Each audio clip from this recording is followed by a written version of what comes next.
38 недела, септември. Помрачување на месечината. За неколку денови земјата ќе стигне до есенската рамноденица. Веќе требаше да биде таму.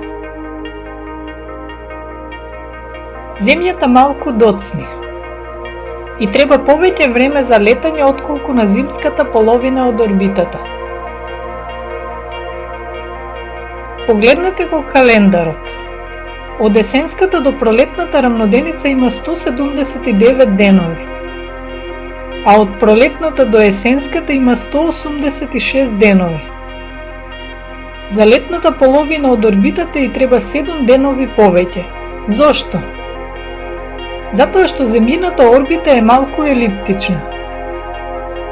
Кога планетите се поблиску до Сонцето се движат побрзо отколку кога се подалеку, како камче на коноп.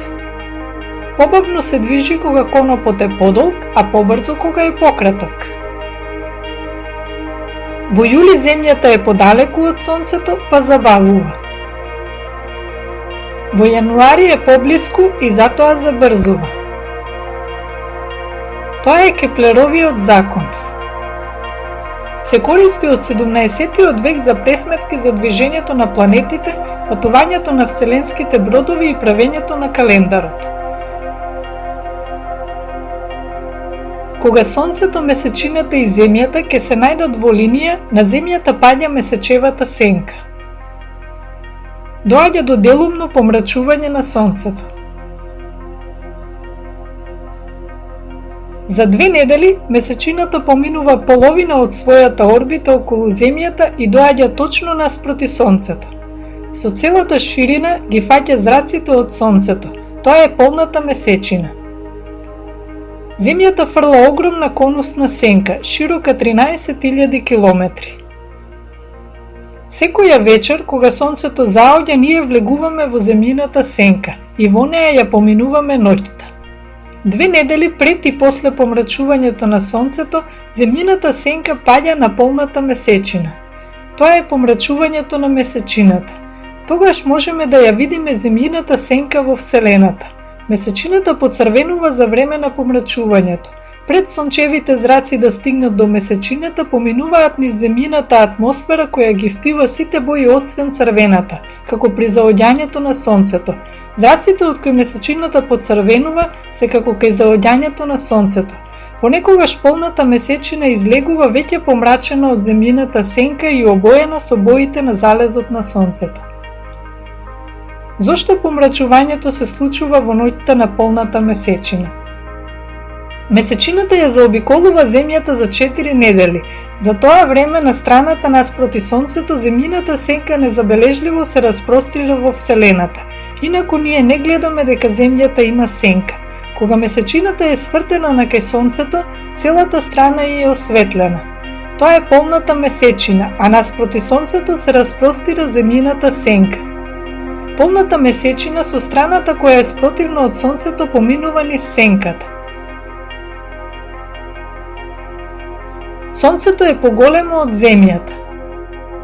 И затоа нашата планета фрла семка опружена со зона на самракот.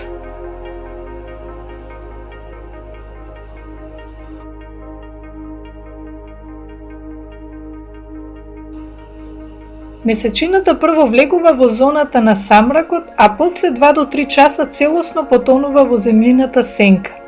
Потоа излегува во полусенка и за неколку часови покасно представата завршува. На крајот од големата планетарна обиколка, еве што се случува кога месечината наизглед му се приближува на Сатурн. Ноќта пред средбата, месечината е 4 прсти десно од Сатурн и заедно патуваат по небото. Месечината врти околу Земјата и се повеќе се приближува до Сатурн. Кога ќе зазори, овој пар е оддалечен само 2 прста. Разликата помеѓу вечерта и утрото го представува патот кој месечината го поминала во текот на ноќта. 30.000 километри кои ги гледаме како ширината на 2 прсти. Додека месечината кружи околу Земјата, таа го продолжува патот околу Сонцето, а со неа и месечината. Земјата патува многу брзо. Додека месечината во текот на ноќта поминува 30.000 километри околу Земјата, Земјата поминува скоро 1.000.000 километри на својата орбита, носејќи ја месечината со себе. Месечевата гравитација ја привлекува водата од океаните. Кога месечината ќе се најде во линија со Сонцето, нивните сили се здружуваат и секој месец создаваат големи плими. Зошто плимите за време на рамнодениците се најголеми? Со месечевата гравитација, земјината ротација создава центрифугална сила, која действува од центарот и ги подигнува океаните, појачувајќи ја плимата. На екваторот силата е најјака, затоа што Земјата тука најбрзо се врти. Во лето екваторот е под сончевата рамнина и затоа центрифугалната сила во лето не делува во ист правец како и гравитацијата на Сонцето. Во зима екваторот е над сончевата рамнина и затоа овие две сили ниту во зима не действуваат заедно. За време на пролетната и есенската рамноденица Сонцето е точно над екваторот. За време на рамноденица центрифугалните сили и гравитацијата на Сонцето действуваат здружено во иста насока. Затоа пролетните плими се поголеми од другите.